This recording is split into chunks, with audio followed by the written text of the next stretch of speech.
Muy buenas tardes, estimados televidentes y radiantes. La mesa redonda continúa hurgando en las adecuaciones que han tenido lugar en nuestra educación durante el presente curso escolar, al impacto que están teniendo, ejemplos positivos de lo que se está haciendo y de lo que se pudiera hacer en cada una de las escuelas y de las comunidades de nuestro país. Ayer tuvimos diversas experiencias que fueron contadas acá por presidentes de consejos populares, directores de escuelas, y hoy vamos a escuchar otras que tienen que ver también con el funcionamiento de la escuela y cómo las organizaciones y los organismos pueden contribuir a ese mejor funcionamiento de las escuelas en todo el país. Por eso me estarán acompañando hoy en nuestro panel la compañera María Isabel Conyedo Castillo, directora de la Escuela Primaria Federico Engels en la provincia de Santi Espíritus. También está con nosotros Teresa Hernández Morejón, miembro del Secretariado Nacional de la Federación de Mujeres Cubanas.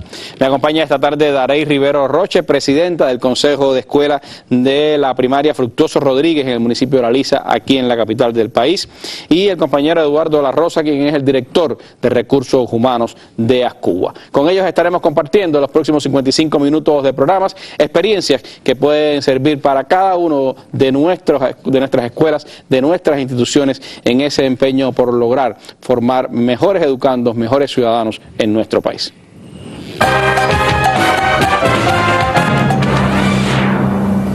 Y antes de iniciar este recorrido por la educación, pues como es habitual, vámonos a la noticia del día. Hoy han continuado las búsquedas en la zona de los Alpes franceses, donde se estrelló ayer un avión de aerolínea germana con más de 140 pasajeros y tripulantes que han desaparecido totalmente. Las pesquisas pues se siguen llevando a cabo. Allí han estado hoy los jefes de gobierno de Alemania, España y Francia.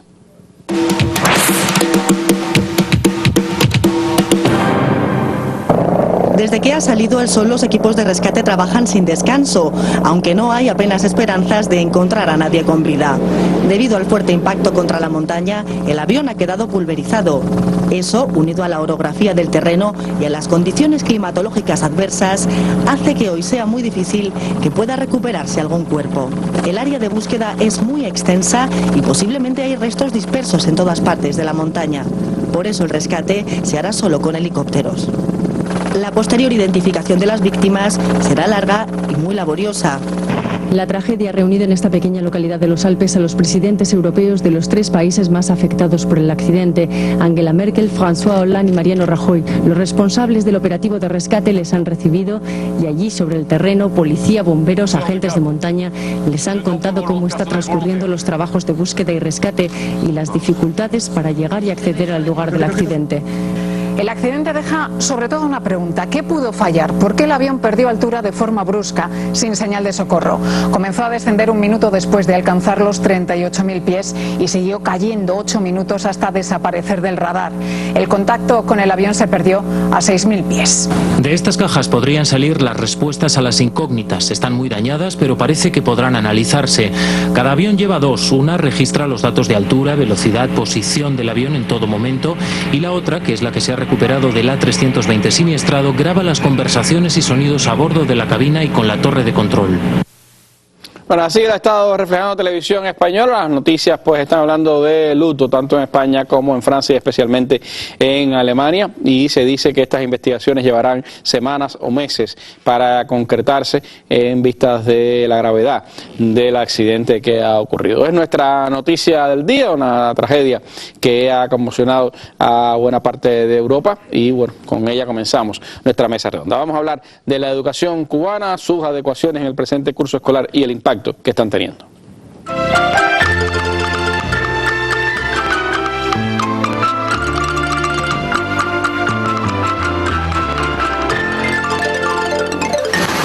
Porque llegar a la escuelita rural Ñico López de Guira de Melena implica desandar sinuosos caminos, la bienvenida resulta un poco más agradable.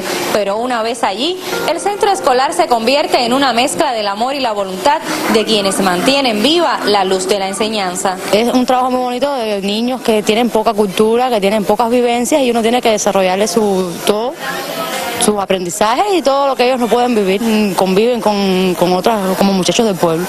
A más de 10 kilómetros de la zona urbana, los niños de la comunidad Tamaulipas hacen del entorno no solo un medio de vida, también emplean los beneficios que la naturaleza les ofrece para aprender, crear y divertirse. El programa de educación laboral cobra especial connotación en esta escuela primaria. Tenemos una experiencia más o menos de 10 años que se implantó y los resultados han sido maravillosos porque tenemos niños que son capaces de bordar con sus propias manos, de coser, de utilizar el entorno natural. En este recinto escolar, además, los vínculos familiares constituyen una fuerte alianza. La historia de los hijos de una maestra y el director lo corroboran. Bueno, imagínense, yo llegué y enseguida salí embarazada y ya trabajando aquí, nunca pedí licencia, enseguida me incorporé a trabajar y ellos aquí en colectivo con los maestros se fueron creciendo y así fueron avanzando hasta que comenzaron la escuela. Aquí trabaja mi esposa, estudian mis hijos, mi familia, los vecinos, la comunidad. No te puedo decir nada negativo porque ha sido la parte más importante de mi vida, cuando vine a trabajar y a vivir para acá. Yo hago varios puntos como el pespunte, la cadeneta, el pasado, el punto atrás, el van reforzado, el van corto, el van largo, el gusanito.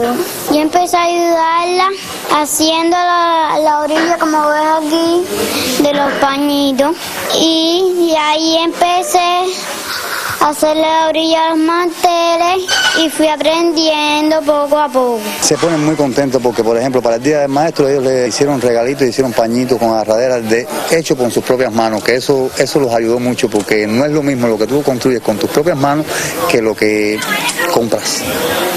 Más nunca tiene el mismo valor. Ejemplos como este nos inclinan a pensar en que no importa el lugar cuando se antepone el deseo de obrar con el corazón. Desde Artemisa, Yarima Córdoba, Sistema Informativo de la Televisión Cubana.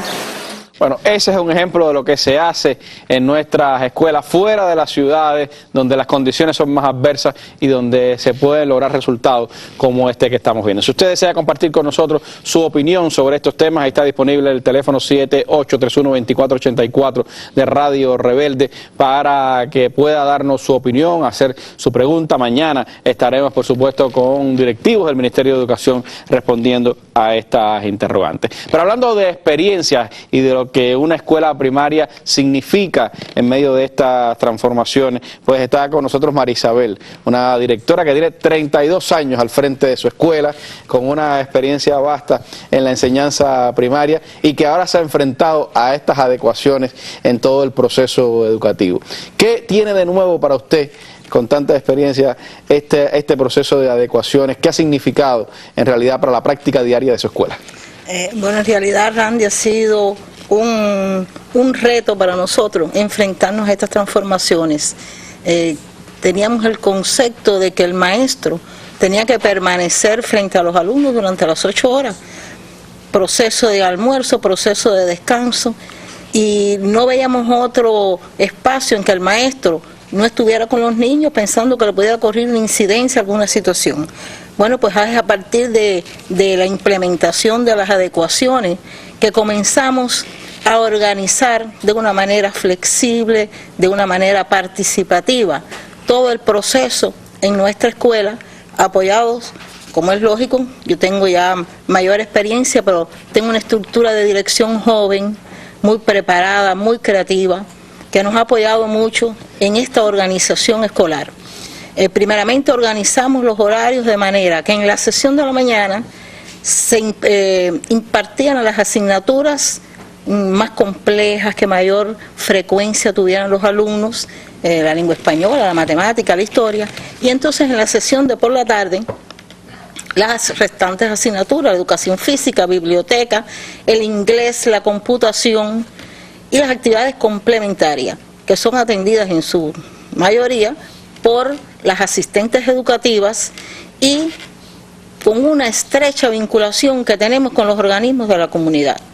La escuela tiene establecido 18 convenios con círculos de interés, con los centros aledaños a la escuela. ¿Dónde es la comunidad? ¿Es en la misma ciudad de Santi Espíritu? Sí, es una zona suburbana, en la zona de Colón, en las márgenes del río Yayabo, muy cerca del río Yayabo, y es una zona más bien de campesinos, aunque hay su parte industrial, pero es una zona también agrícola, donde proceden niños que vienen de los campos, y tenemos allí un colectivo llevamos muchos años, conocemos a plenitud todas las potencialidades que tiene esa comunidad. Por ejemplo, ¿qué instituciones tienen cerca con las que han establecido relaciones? Sí, tenemos relaciones muy fuertes con el Hospital Pediátrico Provincial. No solo como ocurría, siempre la escuela ha estado vinculada a la comunidad, eso no lo podemos negar, siempre la escuela ha participado con los niños en matutinos, en actividades culturales, en una efeméride, en atender a los niños enfermos allí, llevarles a la sala sus actividades, eso siempre ha sido. Ahora, se profundiza este curso, ¿cuál es el cambio? Que además en el Hospital Pediátrico, en los demás centros que se los voy a mencionar ahora, que esos centros están apoyando, están también penetrados en la escuela. ¿De qué manera? Atendiendo los círculos de interés, de enfermería, atendiendo especialistas, médicos especialistas que imparten temas a los niños en las escuelas de educación familiar, según las enfermedades, porque nosotros tenemos una temática de salud escolar, y según la temática, si es de cólera, si es de tuberculosis, según el tema que se trate, pues así buscamos los especialistas que son padres de la escuela, que inclusive tenemos muchos padres en esos centros de trabajo que han sido alumnos nuestros, porque llevamos muchos años, y entonces pues las relaciones allí son muy buenas. Tenemos un molino arrocero que estamos muy vinculados a ello, un centro porcionador donde se elabora la merienda escolar, una tienda de recuperación de materia prima, un joven club de computación, la ESBU, que es de nuestro mismo sector, pero tenemos excelentes relaciones, círculos de interés, donde los niños del ESBU se forman como futuros maestros en nuestra escuela, una formación vocacional fuerte allí, el círculo infantil igual, donde los niños de nuestra escuela asisten al círculo infantil para prepararse como educadores de círculos infantiles. Es decir, que la comunidad, el CIME, la empresa eléctrica, esos son organismos que nos apoyan en la sesión de la tarde. 32 años al frente de la escuela, imagino que casi toda esa comunidad ha pasado, conoce a María Isabel. Claro, y eso por supuesto es una gran ventaja. Pero ¿cómo eso le ayuda a usted y a su colectivo en estrechar esa relación, no solo entre la comunidad, sino sobre todo entre la familia y la escuela? Claro. Es muy importante el apoyo de la familia para lograr una añoranza que teníamos desde años en la preparación, en el tiempo, en el espacio, de que ese maestro primario se pueda preparar.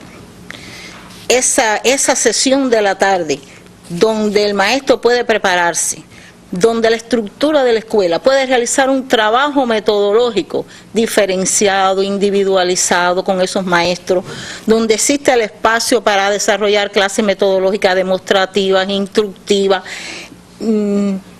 que el maestro tenga espacio para atender los niños de concurso, para atender los niños de dificultad, que pueda visitar el hogar de un niño enfermo, el hogar de un niño con dificultades, con problemas, revisar las libretas de cuadernos, que todavía es una insatisfacción que tenemos, que no alcanza el tiempo, porque miren,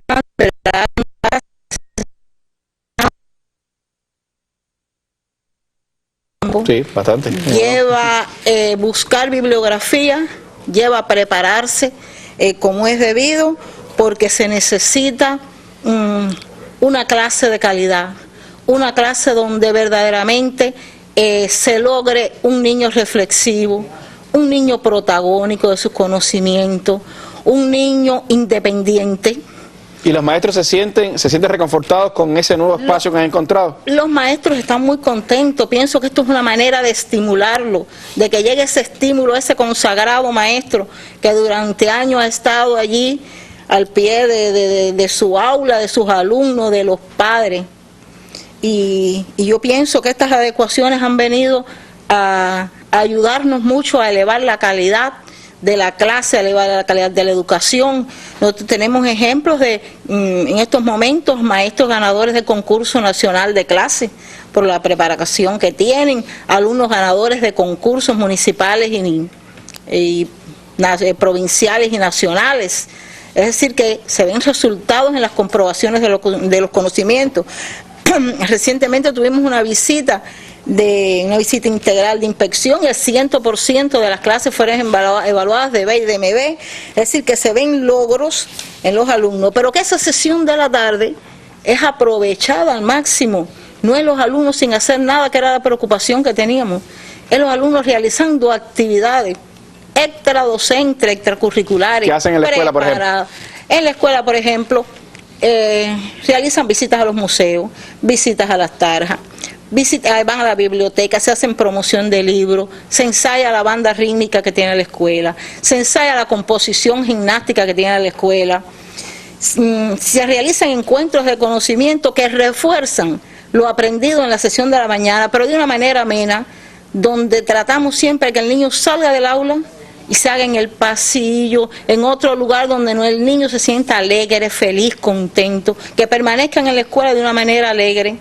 Marisabel, para que la amen, la quieran. Para los niños de primer grado, estas adecuaciones que han significado, porque casi siempre esa es como una ruptura, ¿no? Salen del círculo una parte de ellos o vienen de la enseñanza por las vías no formales y llegan a la escuela al primer grado. Las adecuaciones, en el caso del primer grado, ¿cómo están funcionando? Bueno, en primer grado también se han implementado las adecuaciones, también están establecidas en estas adecuaciones. El aula de primer grado se mantiene este curso, siempre ha sido priorizada en la escuela primaria, las aulas de primer grado, porque es la base, es el cimiento, es lo que tenemos que crear. Pero es este curso donde las adecuaciones establecen que el aula de primer grado mantenga las mismas características del aula de preescolar. ¿Qué significan las mismas características? Que predomine el juego, que las aulas estén ambientadas, que se mantengan los hábitos de esos niños, que se incremente el turno de juego, que es su actividad fundamental. En ese momento del desarrollo los niños necesitan jugar, que es una forma de desarrollar la formación vocacional también, que jueguen a las escuelitas, que jueguen a la enfermera. Son pequeñitos, pero se les va formando esa vocación por los diferentes oficios y profesiones tan necesarias que tenemos. Se ha transformado el horario. A las 11:50 terminan esos niños, almuerzan y tienen el proceso de sueño hasta las 2:20. ¿Y se tiene también una etapa para la siesta? Una etapa que ellos duermen, tienen sus catrecitos allí en el aula y duermen igual que las aulas de preescolar. Tienen un área, que buscamos las aulas las mejores aulas de la escuela, tienen un área frente a esas aulas donde ellos tienen un área montada con diferentes argumentos que han sido elaborados por los padres. Y bueno, no quiero terminar sin reconocer el apoyo incondicional de los padres de mi escuela, que es magnífico, dirigidos por el Consejo de Escuela, por las organizaciones, tanto el presidente del Consejo Popular como los delegados, los CDR, la Federación, los combatientes, apoyan mucho a la escuela en todas las actividades, en el trabajo preventivo, nos ayudan, y exhortar a los directores de las demás escuelas a que aprovechen al máximo las posibilidades que nos ofrecen estas adecuaciones, que independientemente que tenemos insatisfacciones, que independientemente que tenemos nuestras dificultades, trabajar sobre ellas, que nos da la posibilidad de elevar la calidad de la educación, que es lo que necesitamos en estos momentos, y lograr en realidad que nuestras escuelas se conviertan en el centro cultural más importante de la comunidad, porque tenemos condiciones y posibilidades para eso. Son dos ejemplos. Ayer vimos una escuela secundaria básica dirigida por un joven director. Hoy hemos visto una escuela primaria con una maestra de mucha experiencia y que ha asumido estas transformaciones, estas adecuaciones en la educación del país, y que también, por supuesto, le ve la utilidad a lo que se está haciendo de conjunto con toda la comunidad, con la familia y con las organizaciones allí en esa área de la ciudad de Santi Espíritu. Una experiencia más para seguir hablando en esta mesa redonda.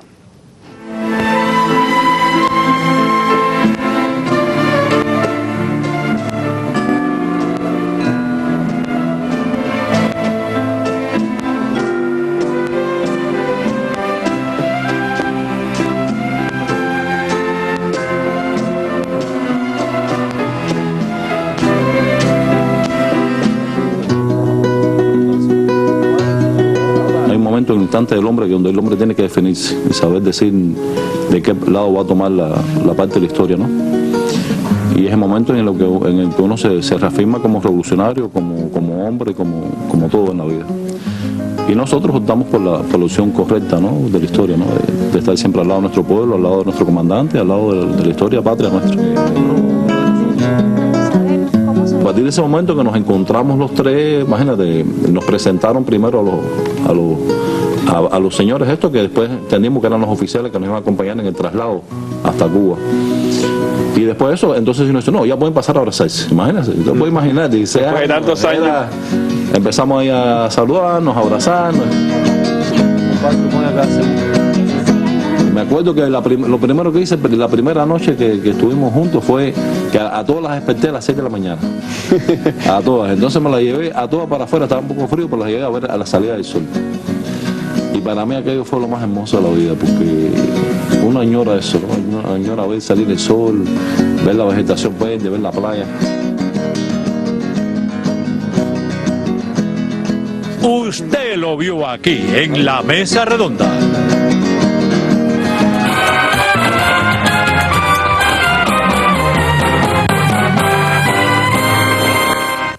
La familia, eso decía Ramón, lo más importante, y por supuesto para la escuela también la familia es lo más importante si se quiere lograr un resultado de calidad en ese proceso de educación. Por eso está con nosotros acá en este programa una presidenta, madre por supuesto, y presidenta del Consejo de Escuela. Una escuela que está en el Balcón de Arimao, una comunidad que fue famosa hace unos años por un suceso que llevó incluso a la muerte de personas por ingerir alcohol de madera, pero que también tiene buenas historias que contar. Y de esa queremos hablar hoy con Darey aquí en la Mesa Redonda, ama de casa y presidenta del Consejo de Escuela. ¿Cómo te las ingenias para dirigir el Consejo de Escuela? ¿Cómo funciona el Consejo de Escuela allí en el Balcón de Arimao? Muy buenas tardes, Randy, y buenas tardes a todos los televidentes. Bueno, primeramente quisiera hablar sobre el Consejo de Escuela, decirle a la población qué cosa es el Consejo de Escuela, porque no todos tenemos el conocimiento de qué es un Consejo de Escuela, cuáles son sus funciones. Bueno, el Consejo de Escuela es una organización popular compuesta por la familia, representantes de los organismos, pero por las organizaciones de la propia comunidad.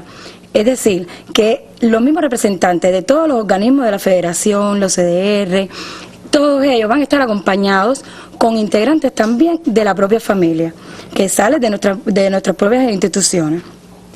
Es decir, siempre va a haber un representante de la CDR, un representante incluso de la propia organización de Pioneros José Martí, de la Unión de Jóvenes Comunistas, y entonces con todas esas organizaciones nosotros podemos estarnos apoyando en el funcionamiento de este. Entonces, ¿cuáles son las funciones principales que nosotros tenemos? Las funciones principales que nosotros tenemos es incorporar activamente a la familia en la vida de esta institución, en la organización de las diferentes actividades, así docentes como extradocentes, además con el propósito de lograr una unidad. Además de todo esto, de consolidar vínculos y coordinación entre los organismos del territorio. Ahora, ¿cómo es que lo llevamos en la práctica? ¿Cómo ustedes lo hacen? A ver, para empezar, ¿cómo te eligieron a ti?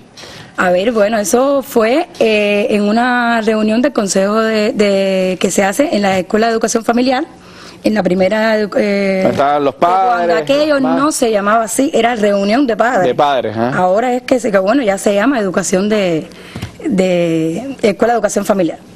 Y entonces, bueno, eso se llevó a votación. Fueron propuestas que salieron del Consejo de Dirección, de las mismas aulas, y así fueron las elecciones de los distintos miembros del Consejo de Escuela. ¿Qué tiempo llevas al frente del Consejo de Escuela? 3 años. 3 años llevas ya. ¿Y la experiencia cómo ha sido? ¿Era fácil al principio elegir los delegados, los padres delegados de grupo? A ver, eso aún todavía, porque no todo es perfecto, aún todavía eso cuesta un poco de trabajo, porque como que le toman un poco de miedo enfrentar este reto, ¿no? Pero nada, ya en mi escuela les puedo decir que ya dan bastante paso al frente, ya la familia no le teme, porque somos una familia, trabajamos en unidad. Y entonces, con referente a la Escuela de Educación Familiar, nosotros somos los que planificamos estas escuelas, estos temas que se tratan en las escuelas de educación familiar. Es decir, no es el consejo de dirección de la escuela quien decide, no es la directora de la escuela quien decide qué se va a tratar. A ver, las escuelas de orientación de educación familiar moviliza a la familia para un mejor proceso en la educación de nuestros hijos y sobre todo también de la comunidad, que también forma parte de esta. En la escuela existe un plan anual que quienes son los que lo organizan, lo planifican, son el consejo de dirección, pero ahí participamos nosotros los presidentes del consejo de escuela, formamos parte de este plan anual. Este plan anual no quiere decir que sea estático, que no vaya a existir un cambio en el plan anual, no, eso es, sí existe cambio, porque es como un proceso que nosotros nos trazamos para iniciar el curso, pero cuando nosotros llegamos a la realidad, que vamos ya a iniciar el curso escolar, vemos que a veces tenemos que apoyarnos en otros temas. Por ejemplo, este año, ¿qué cosas han discutido en el Consejo de Familia? Bueno, este año nosotros hemos tenido varios temas. Fue el fraude académico, la evaluación escolar, con la nueva los nuevos métodos de evaluación ministerial esta del 238 de 2014, y el tema del alcoholismo, que fue un tema que, bueno, ese tema a nosotros nos golpeó mucho, porque usted sabe, nosotros estamos situados en una comunidad bastante compleja, y entonces fuimos víctimas de este suceso.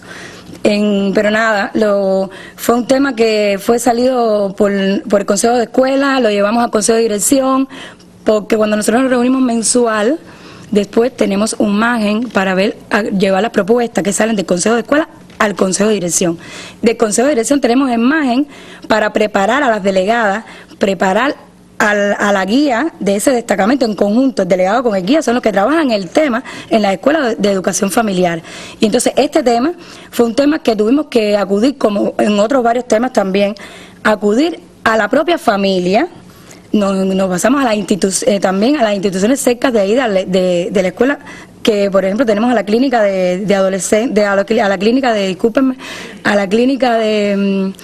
higiene mental, donde el psicólogo Jesús fue el que nos estuvo apoyando muchísimo con el tema del alcoholismo, pero además también nosotros invitamos a personas que estuvieron en ese suceso, estuvieron directo en el suceso y contaron su experiencia, hicieron un llamado a toda la comunidad para no caer en este hecho, ¿no? Incluso me contabas hoy que ustedes tuvieron que tomar acciones con el entorno alrededor de la escuela. Sí, a ver, nosotros tenemos a una cuadra de la escuela tenemos un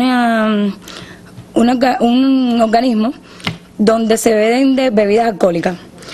En ese organismo, junto con la bebida alcohólica, se vendía el helado. ¿Qué pasa? A la hora de que los niños salen de las escuelas, van directo a tomar el helado. Y ahí se daba el caso que coincidían con las personas alcohólicas. Y entonces nosotros tuvimos que llamar al director de gastronomía, tuvimos que llamar al director de ese organismo y entonces al delegado de la circunscripción donde pertenecía esa institución, ese organismo, y entonces ahí llegamos a la conclusión de que bueno, había que tomar una medida. Y hoy ya cuando se vende la bebida alcohólica no se vende el helado.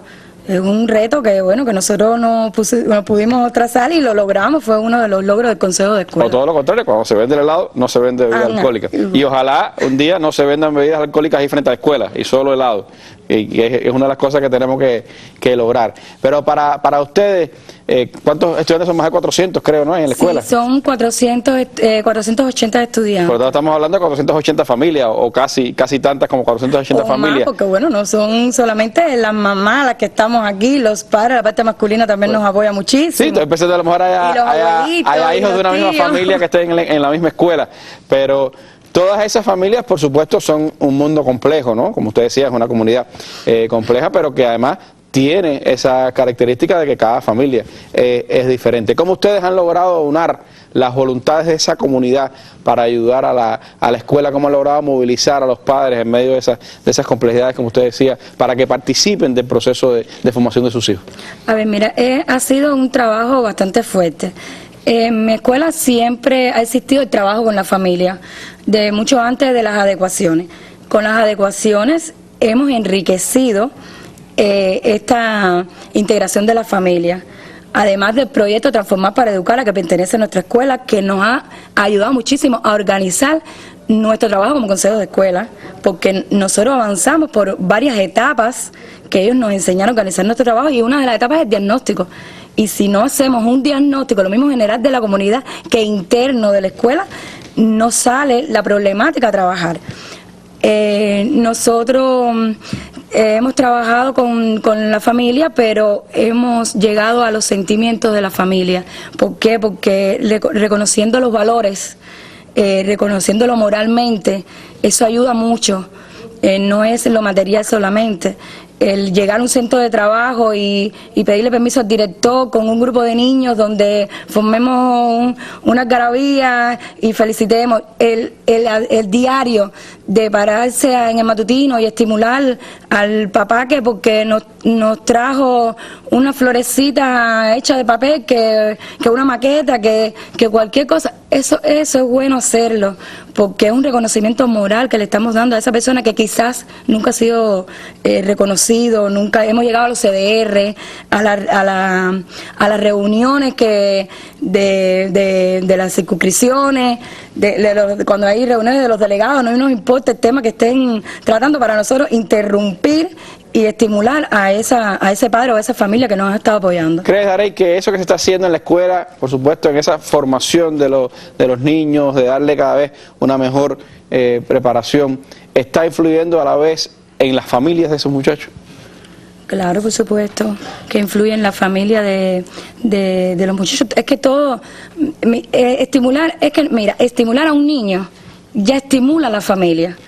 Porque hay veces encontramos con familias que no nos apoyan, porque todavía existen familias en mi escuela que no nos apoyan, que yo estoy segura que poco a poco se van también a incorporar.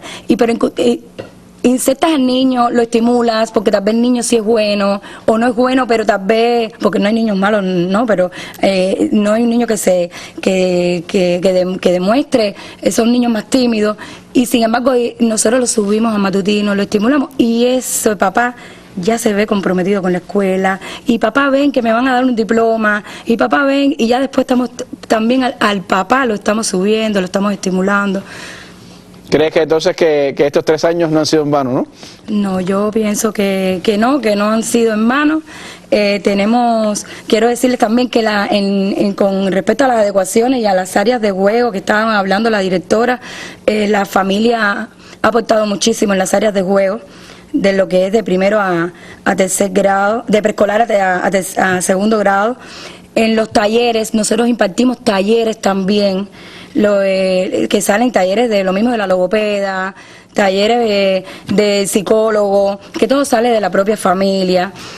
Pienso que mi escuela sí es una escuela que la considero así, y bueno, la ministra decía que tenemos que centrarnos en que la escuela debe de ser la escuela de convertirse en el centro más importante de la comunidad, no más cultural de la comunidad. Nosotros sí somos el centro más importante de nuestra comunidad. Nosotros todo lo hacemos con nuestra comunidad. La comunidad ya espera las actividades de la familia, y bueno, por eso aprovecho la ocasión, ¿no?, para decirle el agradecimiento que les tengo a toda esa familia que ha estado apoyándome, decirles que a nuestra directora, bueno, y a mi familia por apoyarme también. Está emocionada, Darey, y eso es el resultado de lo que se hace. Cuando uno lo hace con pasión y lo hace con entrega, pues ahí están los resultados. Sin pasión nada puede salir bien. Y yo creo que es un ejemplo, además, una comunidad, como se decía, con sus complejidades, con sus problemas, y la escuela Fructuoso Rodríguez es un ejemplo de cuánto se puede hacer por mejorar a ese ser humano, a esos pequeños, y por hacerlos partícipes también de la transformación de su familia. Un ejemplo de lo que tenemos que continuar haciendo en nuestra educación, y por supuesto agradecerle a Darey su consagración allí en esa escuela y en ese Consejo Popular. Siga con nosotros aquí en la Mesa Redonda, que contaremos más y tendremos otras experiencias como desde la Federación y desde ASCUBA también se apoya la educación cubana. Este jueves, parte final de la Mesa Redonda, impacto de las transformaciones en la educación cubana.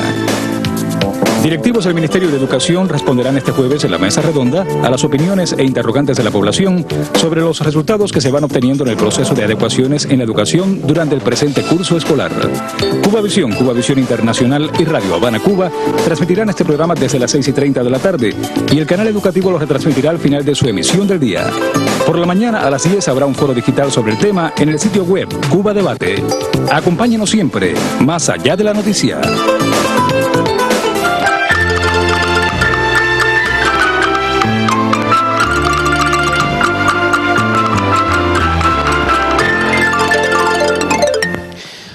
Desde que Fidel fundara la Federación de Mujeres Cubanas, Vilma Espín, su presidente eterna, convirtió a la federación en abanderada de la educación del país. Primero, pues educando a las mujeres y haciéndolas partícipes del proceso educacional, y después convirtiendo a la federación en una fuerza poderosa también dentro de las escuelas y dentro de las comunidades.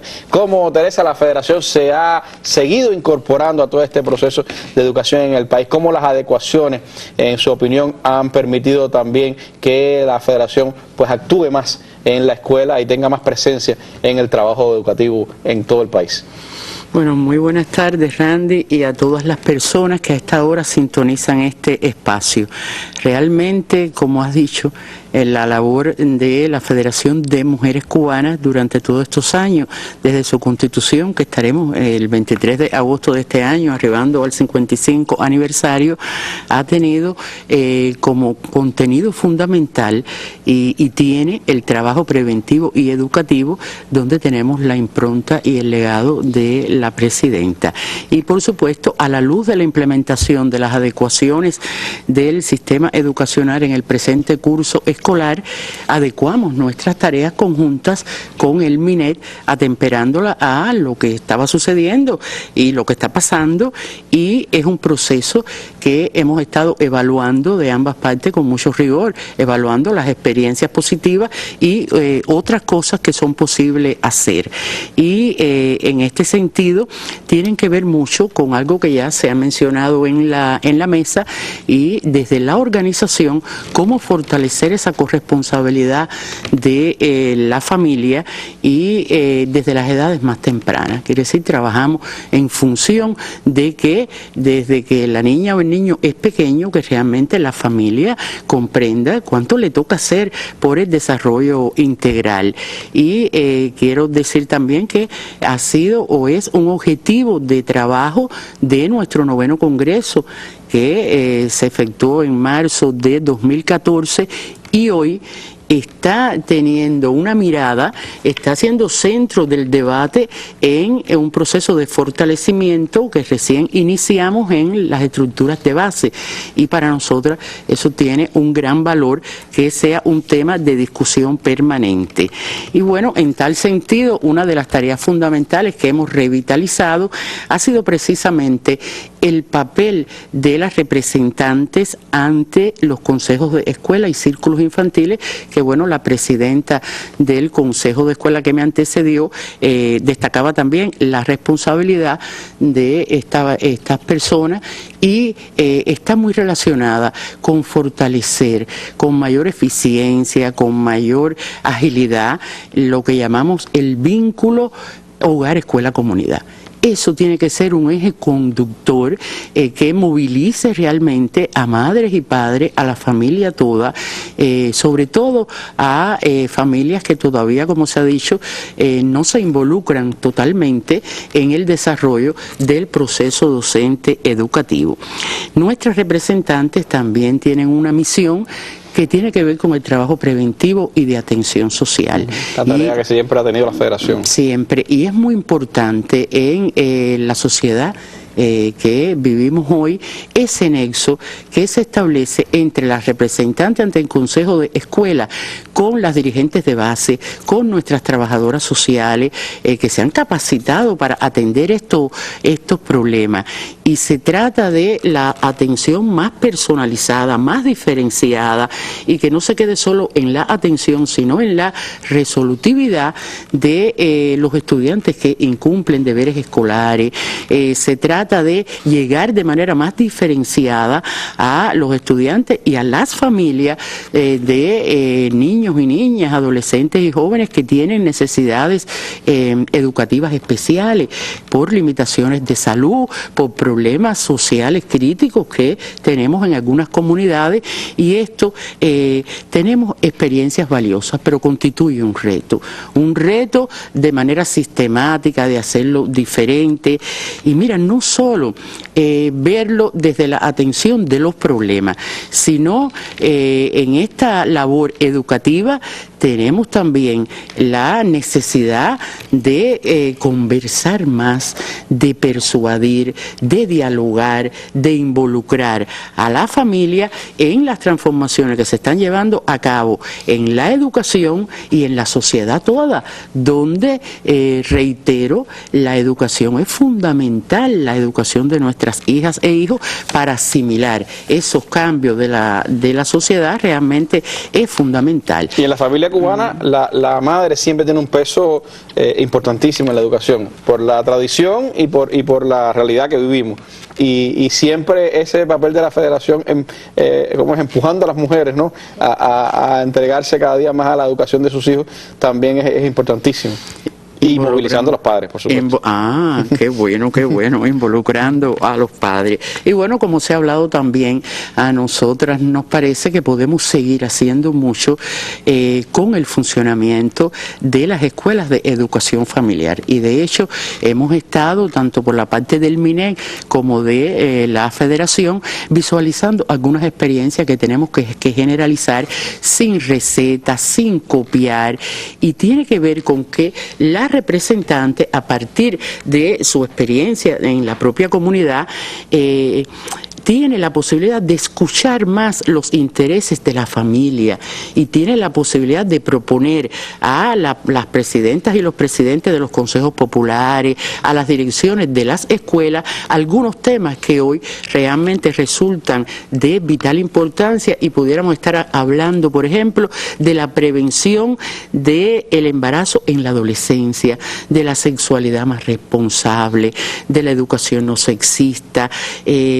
Pudiéramos hablar de cómo se están fomentando talleres, se están fomentando espacios para hablar más del tema de la convivencia familiar, de la necesidad de que en la familia se potencien relaciones más justas, armónicas, equitativas, a favor de la no violencia, por ejemplo, que se hable de las normas de educación cívica, de cómo la familia tiene que contribuir más en las actitudes de respeto, de decencia. En los valores que nos deben caracterizar. En los valores que de alguna manera a veces son la causa de algunas indisciplinas sociales, que la Federación de Mujeres Cubanas, junto a otras organizaciones y organismos de la comunidad y en la propia escuela, tiene una responsabilidad de seguir. En este caso, bueno, también apoyamos con materiales, apoyamos con diferentes trabajos que tenemos desde la organización. En este caso también una experiencia que estamos potenciando en estas tareas conjuntas es la atención a las escuelas pedagógicas, que tenemos un gran número de muchachos también, y que es importante llegar allí, y hay experiencia desde la historia, y las jóvenes sí quieren conocer de la historia de la Federación, de nuestras heroínas, de nuestras patriotas. Ahora, por ejemplo, estamos estaremos conmemorando el 85 cumpleaños de nuestra presidenta Vilma, pero también el bicentenario de Mariana. Entonces, ¿cómo a partir de esos talleres hacerlo de manera diferente, novedosos, atractivos, participativos? ¿Cómo podemos dar la imagen, dar a conocer realmente los valores de la familia Maceo Grajales? Es una experiencia que hemos vivenciado en algunos territorios y que tenemos que seguir insistiendo. En este caso, bueno, tenemos también muchas colaboradoras y colaboradores a partir de la experiencia que ya es conocida de más de 20 años de las casas de orientación a la mujer y de las cátedras también. Y esto, bueno, presupone que sigamos trabajando en el reconocimiento social a todas esas personas y familias que son portadoras de valores dignos de imitar y que en nuestras comunidades y en nuestras escuelas creo que es válido lo que la presidenta del Consejo planteaba. Hay que ser, es necesaria esa relación de todos los días entre el Consejo de Escuela y la Federación como fuerza junto a los CDR allí en la comunidad.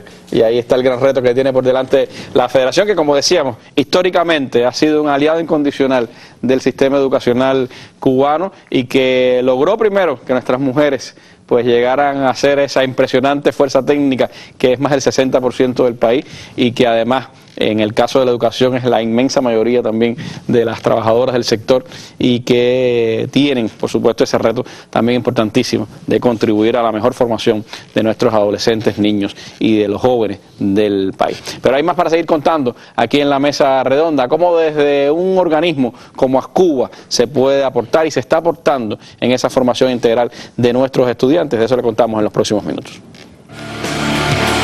Este viernes, Mesa Redonda desde provincia, Pinar del Río, recuperación tabacalera. La Mesa Redonda se va este viernes hasta Pinar del Río para conocer del proceso de recuperación de la producción tabacalera en el territorio más occidental del país, donde se cultiva las hojas para producir el mejor tabaco del mundo. Un directivo de la agricultura, un presidente de cooperativa y un productor individual compartirán en el programa sus experiencias, resultados y dificultades. Cuba Visión Internacional y Radio Habana Cuba transmitirán este programa desde las 7 de la noche y el canal educativo lo retransmitirá al final de su emisión del día.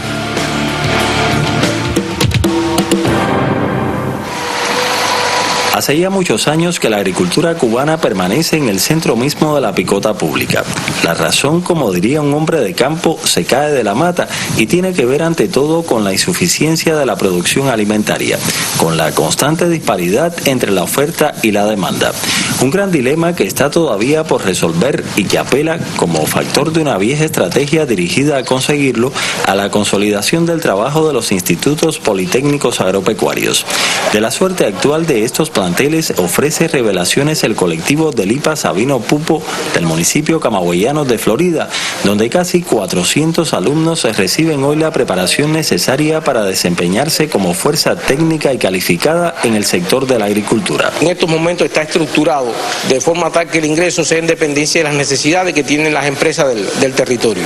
Partiendo de esto, se hace el proyecto de matrícula con los porcientos necesarios para poder cubrir esas plazas. Como en el resto de los IPA del país, en el Sabino Pupo, uno de los 8 de la provincia de Camagüey, existen 2 niveles de formación, el de técnicos medios y el de obreros calificados.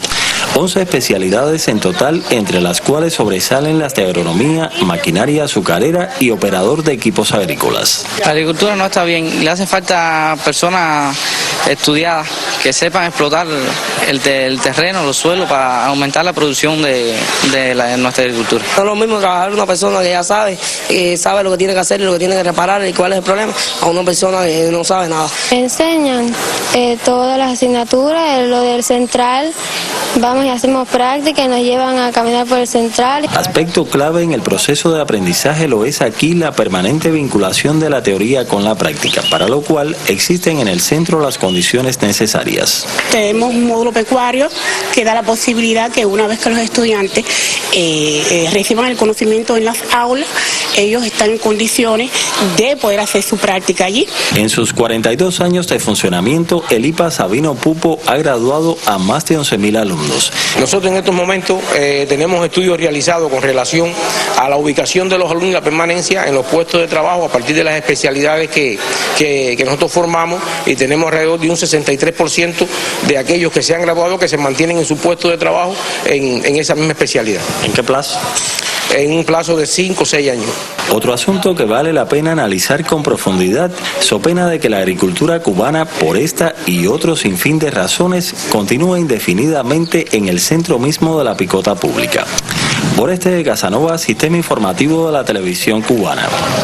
Bueno, el IPA Sabino Pupo, un ejemplo de lo que se hace, una instalación con problemas materiales, lo sabemos, tiene ese Politécnico, pero que sin embargo en su concepción como ente educativo, pues permite que sus estudiantes, sus futuros técnicos y obreros calificados se formen con todas estas posibilidades. Y dentro de ello, como se señalaba, una de las especialidades tiene que ver con la industria azucarera. Por eso está con nosotros también esta tarde Eduardo, quien es el director de Recursos Humanos de Ascuba. ¿Cómo ustedes, Eduardo, desde Ascuba participan de ese proceso de formación de sus futuros obreros calificados, de sus futuros técnicos en todo el país? ¿Cómo han logrado esa interrelación con las instancias de la educación en todo el país? Bueno, buenas tardes a todos. Primeramente, es imprescindible para nuestro sector que se avance, ¿no?, de conjunto con MINES en desarrollar la enseñanza técnica. Necesita nuestro sector de esos obreros calificados y esos técnicos medios que estamos formando. Para eso hay un convenio que está firmado con Educación que tiene como objetivo 3 líneas principales. Primero, todo lo que tiene que ver con la formación vocacional y orientación profesional de los niños, adolescentes y jóvenes que estudian estas carreras. Lo segundo, la atención a los politécnicos, ya después que los tenemos en aula. Y lo tercero, la superación y actualización técnica de los profesores y especialistas que se desarrollan con ellos en cada una de sus especialidades. Primero, todo parte de la formación vocacional.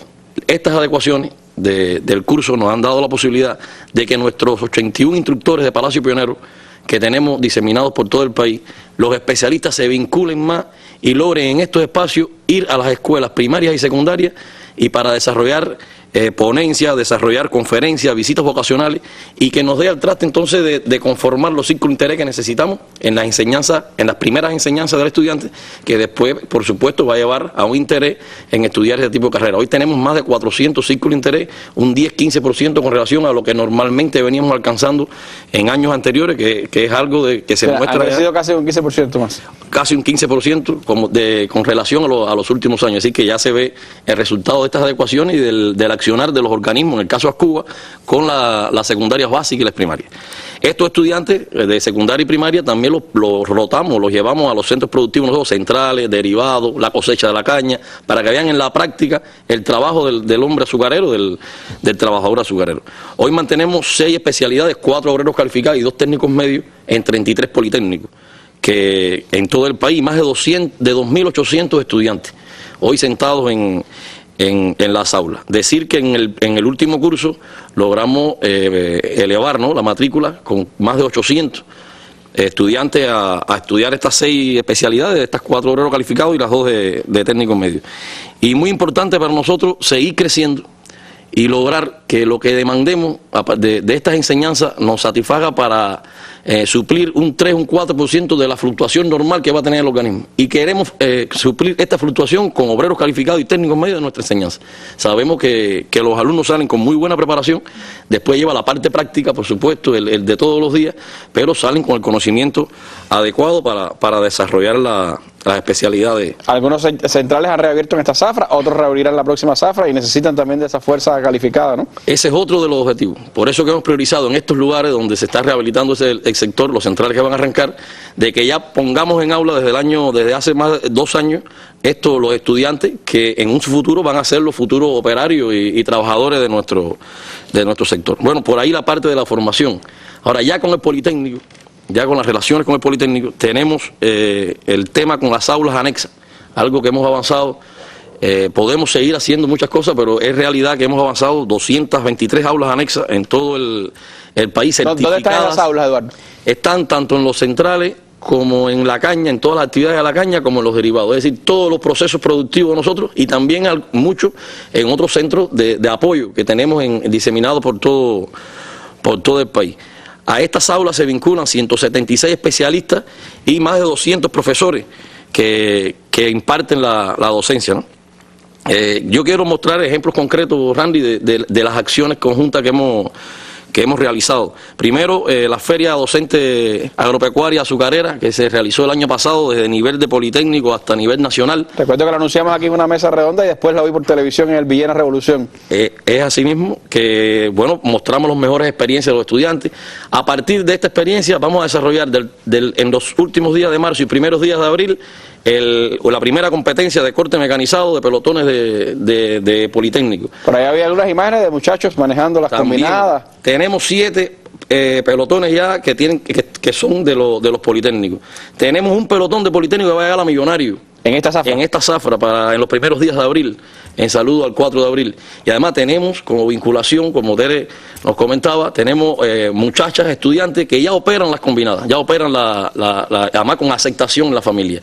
Y lo más importante que debemos desarrollar ahora es que como está entrando al sector una nueva tecnología de cosecha que es completamente automatizada, estamos, de conjunto con el MINE, incorporando los planes de estudio esta nueva tecnología. Es decir, que los estudiantes que estén en tercero y cuarto año ya van a empezar a recibir las temáticas de la nueva tecnología. Van a ser los futuros operadores de combinadas KEI de nuestro sector, y en estudios que hemos hecho, los que se han vinculado han sido muy productivos, porque han crecido con la tecnología. Claro, y estas combinadas, nativos digitales, como decimos. Estas combinadas tienen un alto nivel de automatización y le es mucho más fácil al estudiante realizarla. Es decir, Eduardo, pero eso implica también que ustedes han tenido que actualizar a los profesores en esas propias tecnologías. Para ello, los profesores que se vinculan, ya hicimos una primera reciclaje con ellos en Matanza y vamos a hacer uno segundo en Acerté, un aula que tenemos preparada nosotros con simuladores de esta tecnología, y vamos a empezar con estos profesores para que adquieran en Holguín, para que adquieran las habilidades, ¿no? Y que sea ya tercero y cuarto año los estudiantes que empiecen, inclusive después que se gradúen, que se incorporen con nosotros,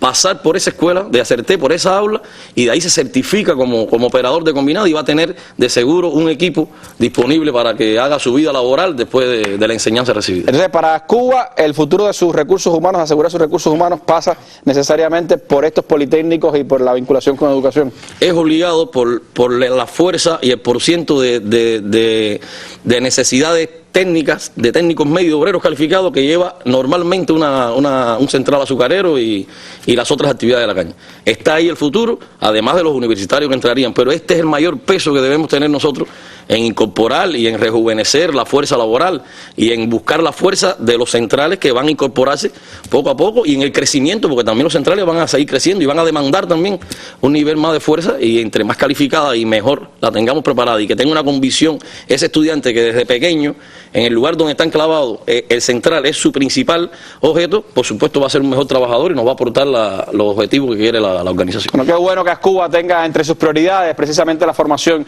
de sus recursos humanos y que se haya logrado esa relación con el sistema de educación en el país, especialmente con sus politécnicos agropecuarios. Algo que todos los organismos, por supuesto, debieran garantizar. Ahí está el futuro del desarrollo de cada una de las esferas de la economía y de los servicios en el país, y por eso la importancia de esa relación de la enseñanza técnica y profesional con todos los organismos de la economía nacional. Un ejemplo de lo que se está haciendo y de lo que tenemos que seguir haciendo. Mañana estaremos hablando de otros ejemplos, de lo que ustedes nos han aportado, de las preguntas que ustedes nos han hecho, de los lugares donde no se hace, y que también, por supuesto, estará aquí esa opinión, y estaremos intentando con los directivos del Ministerio de Educación pues seguirnos acercando a este importante tema, las adecuaciones en el presente curso escolar y el impacto que ya están teniendo en todo el país. Les agradezco mucho a ustedes habernos acompañado en esta mesa redonda, y por supuesto mañana estaremos 10 de la mañana en Cuba Debate en el foro digital, y después 6:30 de la tarde aquí en nuestra mesa redonda.